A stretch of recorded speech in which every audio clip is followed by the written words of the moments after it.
Legends whisper of a girl born not from flesh, but from the delicate petals of a mystical rose. A being of beauty so profound that even the gods wept at her creation. But in a world where beauty is both a gift and a curse, her fate was sealed the moment she took her first breath. She danced with the wind, sang with the rivers, but curiosity is a dangerous thing. Beyond the mountains lay a world she had never seen, and so she stepped beyond the trees. Unaware, she was walking into her own ruin. A shadowy figure, an opportunistic merchant, sees her, his greedy eyes gleaming. He whispers to himself, "Such beauty, wasted in the wild. I must have her." Rough hands grab her. She gasps, struggling, her silver tears falling onto the dusty ground. She pleads, but the villagers turn away, fearing the power of wealth. "Please, someone, help me." But no one comes. Fate had not forsaken her yet.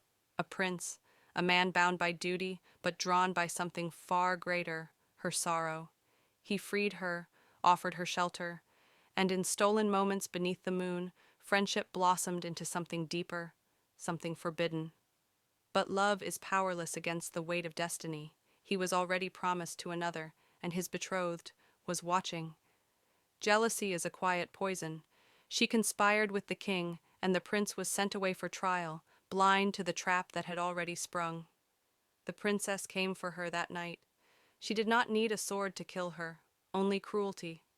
Starved, beaten, a beauty torn apart, her eye stolen, her thumb severed. But the true horror, the child growing inside her, a secret no one knew. On the night the pain of labor overtook her, a guard, pitying her suffering, helped her flee. But there was no time. No time to save both. In the dead of night, she left behind one child and fled with the other, vanishing into the darkness. When the prince returned, he was told she ran away with another man, that she had betrayed him, that the child she carried was never his. So his hatred for her sprung. The prince wedded his betrothed, but happiness did not follow. For years the new queen tried, but no child came, no heir, only an empty cradle and a kingdom that whispered of failure. Desperation led the king to the wisest man in the land. And the old man, wrinkled, wise, and knowing, spoke only this: "Your answer does not lie within these walls. It lies beyond the borderlands, where truth was buried." So the prince, now king, set out to seek answers and solution. As he journeyed, he became a guest in a distant, majestic kingdom, a land of new hope and unexpected encounters. In that very foreign kingdom where he was an honored guest, he found her again, a queen now, but standing beside her was a boy with his eyes. Her single eye met his, and in that moment, he knew what had been stolen from him, from them. "Rara, my love, you left me to die," she said. "If I could hate you, I would. But my heart, it still belongs to you, the man I loved, even if we could never be together again. You are a king now, and I now belong to another.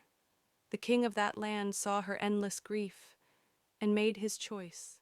He was already dying, and so, with his final act, he gave her the greatest gift, a love that could outlive his own fading light.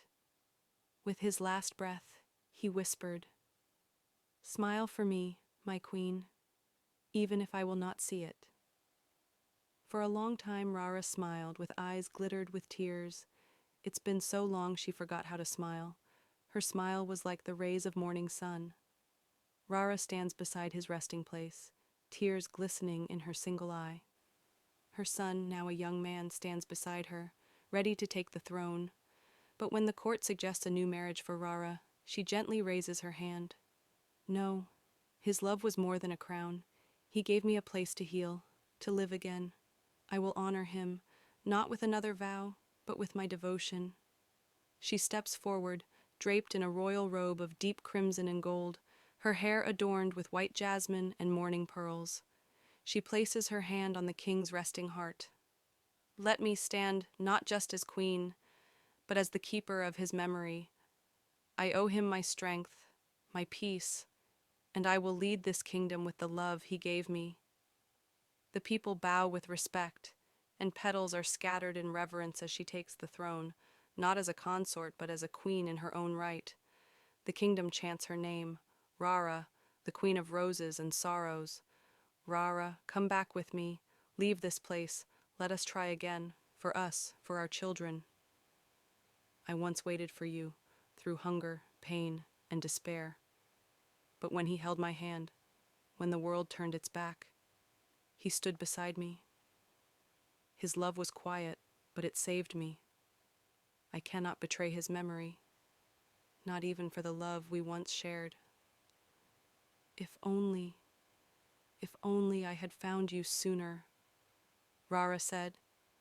But fate was cruel, Jaya, and now I am a queen, not just by title, but by the promise I made to myself to not see his kingdom fall. King Jara left.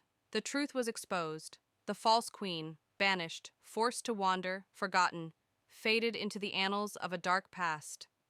King Jara reunited with his son, which was left behind. The crown weighed heavy, but not as heavy as the memory of her smile. Days turned to years, yet her image remained etched in the walls of his heart. Come back to me, even if only in a dream. He wished, and so legends speak, of a love unfulfilled, and a betrayal so deep it echoed through generations. A tale where hearts were torn, destinies rewritten, and petals wept in silence.